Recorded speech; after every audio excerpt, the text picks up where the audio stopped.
Hi guys, welcome to my channel ചാറ്റോ chat.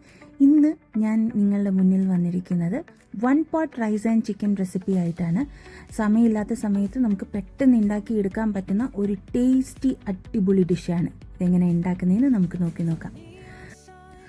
ആദ്യം 3/4 kilo കറിക്കട്ട് chicken വിത്ത് skin ഞാൻ എടുത്തേക്കുന്നത്. അതിലേക്ക് കുറച്ച് എരിവുള്ള മുളക് പൊടി, മല്ലിപ്പൊടി, മഞ്ഞൾപ്പൊടി, പെപ്പർ പൗഡർ, ജീരകപ്പൊടി, പിന്നെ കുറച്ച് സോയാ സോസും കൂടെ ഒഴിച്ച് നന്നായിട്ട് മിക്സ് ചെയ്ത് ഈ ചിക്കൻ നമുക്കൊന്ന് ഫ്രൈ ചെയ്ത് എടുക്കാം.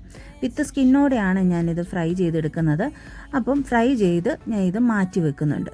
ഈ ഫ്രൈ ചെയ്ത അതേ ഓയിലിൽ തന്നെ ഞാനൊരു 10-15 കൊച്ചുള്ളി ഇതിൻ്റെ അകത്തിട്ട് ഒന്ന് വഴറ്റുന്നുണ്ട്. ഇതിലേക്ക് 1 ടേബിൾ സ്പൂൺ ചോപ്ഡ് ഗാർലിക്കും കൂടെ ഇട്ട് കൊടുത്ത് നന്നായി വഴറ്റി കൊടുക്കുക. ഈ ഉള്ളി ഒന്ന് വാടി വരുമ്പോഴത്തേക്കും ഇതിലേക്ക് ഒരു 2.5 കപ്പ് ബസ്മതി അരി നന്നായിട്ട് കഴുകി ഇതിൻ്റെ അകത്തേക്ക് ഇട്ട് കൊടുത്ത് വഴറ്റുന്നുണ്ട്.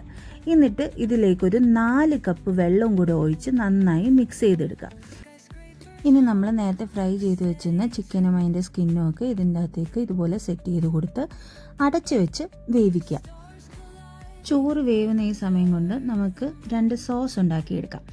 ഒരു ബൗളിൽ ഞാൻ ഇവിടെ 2 ടേബിൾ സ്പൂൺ സോയാ സോസ് എടുത്തിട്ടുണ്ട്. ആവശ്യത്തിനുള്ള ഉപ്പ്, പിന്നെ ചോറിൻ്റെ എരിവിനനുസരിച്ച് നിങ്ങളുടെ എരിവിനനുസരിച്ച് കുറച്ച് പെപ്പർ പൗഡറും കൂടി ഇട്ട് മിക്സ് ചെയ്ത് മാറ്റി വെക്കുക. അതാണ് ആദ്യത്തെ സോസ്.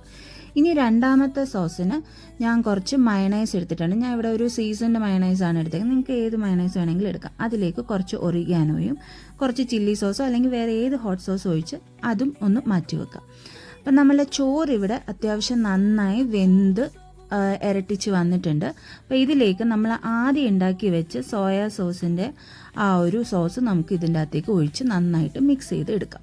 അപ്പം നമ്മളെ റൈസ് ഇവിടെ ഏകദേശം റെഡിയാണ്. ഇതിൽ കുറച്ച് ചോപ്ഡ് ഗ്രീൻ ഒനിയനും കൂടെ ഇട്ട് കഴിഞ്ഞാൽ നമ്മളുടെ 1 pot റൈസ് ആൻഡ് ചിക്കൻ ഇവിടെ റെഡിയാണ്. നമ്മൾ രണ്ടാമത് ഉണ്ടാക്കി വെച്ചിരുന്ന സോസിൻ്റെ കൂടെ ഇത് കഴിക്കാൻ ഇത് അടിപൊളിയായിരിക്കും.